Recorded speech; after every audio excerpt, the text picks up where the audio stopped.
surga.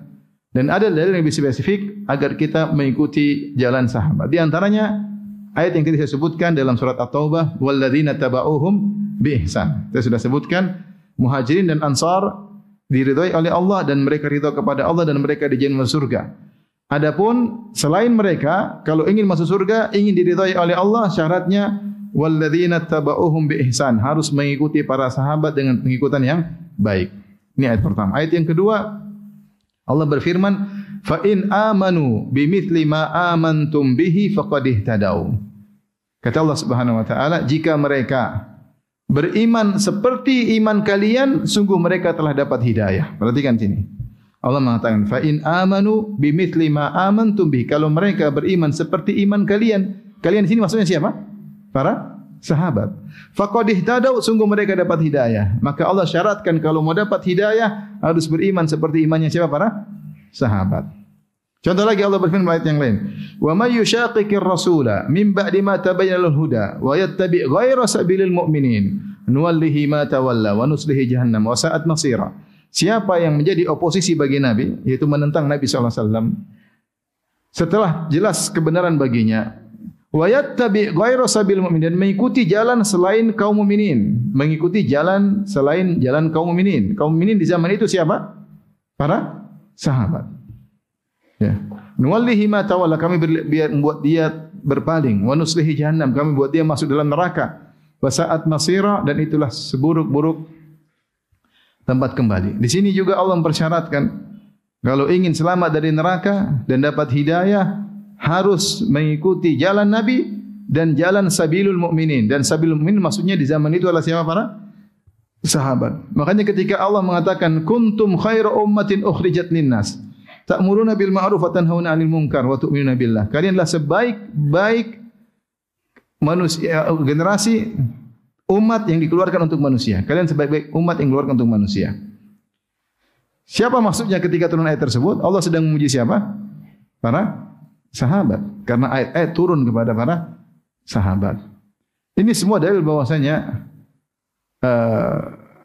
secara spesifik seorang kalau ingin selamat harus mengikuti jalan para sahabat.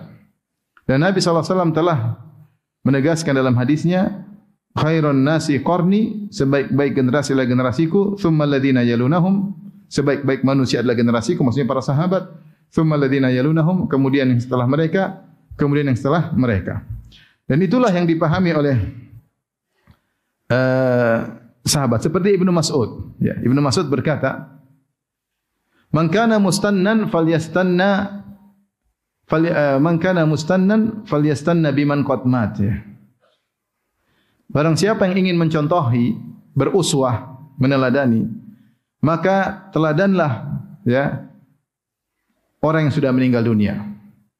Kenapa? Karena al-ahya lam tu'man alaihimul fitnah. Yang masih hidup tidak selamat dari fitnah. Kita enggak tahu bagaimana kesudahannya. Mungkin ada berubah di tengah jalan. Tapi yang sudah meninggal sudah jelas bagaimana agama mereka.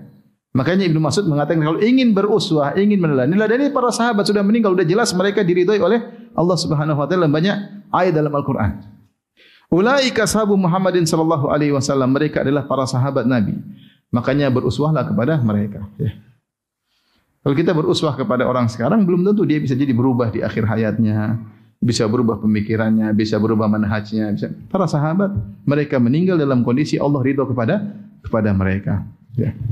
Ketika Allah turunkan ayat-ayat bahwasanya Allah ridha kepada para sahabat, Allah tahu enggak bagaimana kesudahan para sahabat? Tahu. Allah tahu masa depan dan Allah tetap meridhai mereka. Seandainya mereka berubah, seandainya mereka kemudian murtad sebagaimana kata orang-orang Syiah, tentu Allah tidak akan menempelkan ayat seperti dalam Al-Qur'an. Allah ridha mereka, Allah tuliskan ayat atau Allah turunkan ayat-ayat tentang keutamaan sahabat yang akan dibaca sampai sampai hari kiamat. Makanya Ibnu Mas'ud mengatakan, siapa yang ingin berqudwah, maka berqudwahlah kepada yang sudah meninggal apa? Dunia ya. Ulaika, siapa maksud Ibnu Mas'ud radhiyallahu anhu? Maksudnya adalah para sahabat Rasulullah sallallahu alaihi wasallam. Kemudian beliau berkata, kanu khairu hadhil ummah, para sahabat adalah umat generasi terbaik umat ini. Wa abarraha quluban, mereka adalah orang-orang yang paling baik hati mereka. Wa a'maqaha ilman, dan mereka orang yang paling dalam ilmunya. Wa aqallaha takallufan, dan orang-orang yang paling tidak suka mengada-ngadakan. Ya, berlebih-lebihan, tidak suka. Kalau agama ya sesuai dengan yang diajarkan oleh Nabi sallallahu alaihi wasallam. Qaumun ikhtarahumullah li suhbati Nabi sallallahu alaihi wasallam. Mereka adalah kaum yang Allah telah pilih untuk menjadi para sahabat Nabi sallallahu alaihi wasallam. Wa naqli dinihi. Allah telah pilih mereka untuk menukil, membawa ajaran Nabi Muhammad, agama Nabi sallallahu alaihi wasallam. Fatashabbahu bi akhlaqihim, maka tirulah akhlak mereka. Wa tara'iqahum, dan tirulah jalan mereka. Fahum ashabu Muhammad sallallahu alaihi wasallam. Mereka adalah para sahabat Nabi sallallahu alaihi wasallam, kanu alal hudal mustaqim, mereka berada di atas jalan yang benar. Ini perkataan Ibnu Mas'ud memuji para sahabat. Ya. Bahwasanya para sahabat adalah orang-orang yang terbaik. Ya.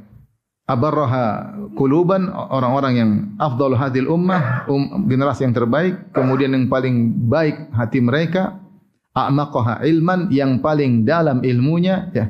Wa aqallaha takallufan, yang paling jauh dari mengada-ngadakan hal yang baru. Mereka itulah para sahabat Nabi sallallahu alaihi wasallam. Orang-orang yang sekarang kita enggak tahu, yang masih hidup bisa terkena fitnah. Kemudian juga Ibnu Mas'ud berkata, "Innallaha nadhara fi qulubil ibad." Allah melihat kepada hati-hati para makhluk, para manusia, para hamba. Fa wajada qalba Muhammadin sallallahu alaihi wasallam khaira qulubil ibad. Allah mendapati hati Muhammad lah hati yang terbaik di antara seluruh manusia. Fastafahu li nafsihi, maka Allah pilih Nabi Muhammad sallallahu alaihi wasallam sebagai rasulnya. Fabta'athahu bi risalatihi, maka Allah utus Nabi Muhammad sallallahu alaihi wasallam dengan risalahnya. Thumma nadhara fi qulubil ibad ba'da qalbi Muhammad. Setelah itu Allah melihat lagi hati-hati manusia setelah hati Nabi Muhammad sallallahu alaihi wasallam. Fa wajada quluba ashabi khaira qulubil ibad, maka Allah dapati hati-hati para sahabat Nabi adalah hati-hati yang terbaik. Faja'alahum muzara'a nabiihi, maka Allah menjadikan para sahabatlah penolong-penolong nabinya. Yuqatiluna ala dinihi, di mana mereka berperang untuk membela agama Nabi sallallahu alaihi wasallam. Kemudian kata Ibnu Mas'ud, "Fama ra'al muslimuna hasanan", maka apa yang dilihat oleh kaum muslim adalah sesuatu yang baik, fa huwa indallahi hasanun, maka itu juga di sisi Allah adalah baik. Wa ma ra'ahu sayyi'an fa huwa indallahi sayyi'un, maka dan apa yang dilihat oleh kaum muslimin buruk, maka juga buruk di sisi Allah Subhanahu wa taala. Al-muslimun di sini, apa yang dilihat oleh kaum muslimin adalah baik, maksudnya para sahabat. Alif lam di sini lil ahad. Artinya apa yang para sahabat lihat itu baik, berarti baik juga di sisi Allah Subhanahu wa taala. Ini semua rekomendasi terhadap para sahabat. Ini kita bahas tadi secara dalil Al-Quran dan Sunnah dan juga penukilan dari para sahabat. Secara logika tentu jelas para sahabat yang terbaik. Ya.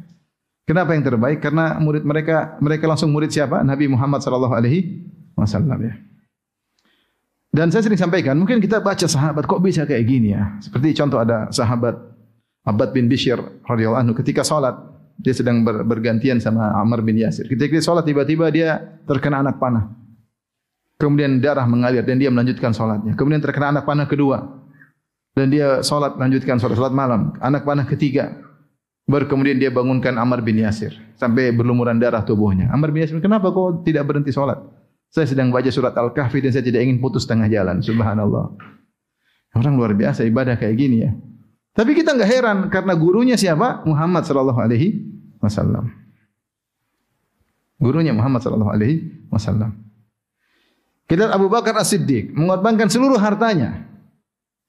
2 kali. Pertama ketika akan berhijrah, dia mengorbankan seluruh hartanya. Yang kedua ketika perang Tabuk, dia mengorbankan seluruh apa? Hartanya. Mungkin kita heran kok bisa ada manusia seperti ini. Jangan heran karena gurunya siapa? Sahabat ya. Dikatakan idza urifa sabab batala al-ajab. Kalau diketahui sebabnya maka takjub itu hilang. Kalau kita enggak tahu sebabnya kita bilang kok bisa Abu Bakar seperti ini, tapi kalau kita tahu sebabnya gurunya adalah Muhammad sallallahu alaihi wasallam, maka kita bilang ya wajar karena gurunya siapa? Rasulullah sallallahu alaihi wasallam. Ya. Kalau kita lihat bagaimana sirah Sa'ad bin Rabi' ketika menawarkan hartanya kepada Abdurrahman bin Auf. Abdurrahman bin Auf kaya, berhijrah, tiba-tiba miskin mendadak. Kemudian Sa'ad bin Rabi' mengatakan, "Wahai Abdurrahman bin Auf, saya termasuk penduduk Madinah yang paling kaya.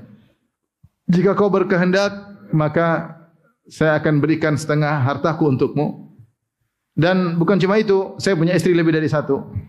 Kau lihat mana yang kau sukai, bukan yang paling jelek ya. Kau lihat mana yang kau sukai, maka akan saya ceraikan. Kalau sudah habis masa iddahnya, silakan kau nikahi. Ada enggak orang seperti ini? Tidak ada ya. Kalau kita lihat cerita seperti dongeng, tapi ternyata benar. Dan jangan heran, guru mereka siapa? Rasulullah sallallahu alaihi wasallam. Lihat para sahabat berjihad, bayangkan berjihad, jalan jauh dari Madinah menuju Tabuk. 750 kilo ya. Ada yang naik onta, ada yang jalan kaki, ada yang naik kuda. Jauh, naik onta pun capek 750 kilo, apalagi jalan kaki. Dan mau lawan Romawi yang mungkin pasukannya ratusan ribu. Mungkin kalau kita jalan sebelum sampai ketemu musuh sudah mati duluan di tengah jalan. Ketakutan lah apalah. 750 kilo. Tapi para sahabat kuat. Ya. Sampai ada perang Zatul Riqaq ya. Yang di mana para sahabat ketika sendal khuf mereka rusak, mereka melilitkan kaki mereka dengan kain sambil berjalan ratusan kilo untuk berperang. Kita mungkin baca luar biasa. Kok bisa demikian? Kita bilang wajar karena gurunya siapa? Rasulullah sallallahu alaihi wasallam. Kemudian Utsman bin Affan radhiyallahu anhu salat 1 rakaat khatam Quran. Mungkin kita heran. Tapi gurunya siapa? Rasulullah sallallahu alaihi wasallam. Banyak keajaiban-keajaiban sahabat. Maka secara logika wajar. Enggak usah jauh-jauh. Saya saja misalnya lihat Syekh Abdul Muhsin Al-Abbad. Zuhudnya, bagaimana tawadhu'nya, rendah hatinya. Kalau ditanya sih mengatakan Allahu a'lam, la adri, saya tidak tahu. Kita lihat beliau luar biasa. Tapi mungkin kita enggak heran, gurunya Syekh bin Baz rahimahullahu taala. Gurunya siapa? Syekh bin Baz. Artinya ini baru ulama zaman sekarang. Syekh bin Baz kalau kita baca sejarahnya luar biasa, bagaimana tawadhu'nya, bagaimana zuhudnya, bagaimana ibadahnya luar biasa. Ketika kita lihat muridnya langsung seperti Syekh bin Al-Abbad, hafizahullah taala, kita bilang ya wajar karena gurunya siapa? Syekh bin Baz. Apalagi kalau sahabat yang guru mereka adalah Rasulullah sallallahu alaihi wasallam, maka wajar mereka sangat hebat-hebat. Sehingga yang membimbing langsung adalah Nabi sallallahu alaihi wasallam, dan bukan cuma Nabi, Allah pun mentarbiah mereka secara langsung. Kalau ada kesalahan yang mereka lakukan, turun ayat. Turun apa? Ayat. Terkadang kalau mereka melakukan kebaikan, Allah puji mereka. Allah bimbing langsung. Makanya Jabir bin Abdullah mengatakan, kunna na'zil wal Qur'anu yanzil. Kami dahulu di zaman Nabi sallallahu alaihi wasallam, kami ketika berhubungan, kami keluarkan air mani di luar rahim, itu tidak masukkan dalam rahim istri. Kata Jabir bin Abdullah, kalau itu haram, tentu akan turun ayat. Wal Qur'anu yanzil, sementara ketika kami melakukan itu, Al-Qur'an masih masanya sedang turun. Namun tidak ada ayat menegur kami. Berarti hukumnya boleh. Seakan-akan Jabir bin Abdullah radhiyallahu anhu berkata, kami itu dibimbing oleh Allah Subhanahu wa taala. Kalau kami salah, maka pasti ditegur oleh Nabi. Kalau Nabi pun tidak tahu, pasti yang negur siapa? Allah Subhanahu wa taala. Ketika tidak ada yang tegur, berarti benar.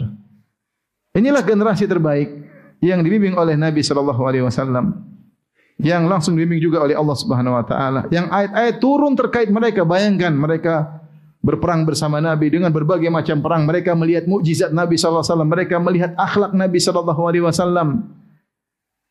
Mereka lihat sosok Nabi sallallahu alaihi wasallam, mereka lihat ibadah Nabi sallallahu alaihi wasallam. Kira-kira hebat enggak mereka?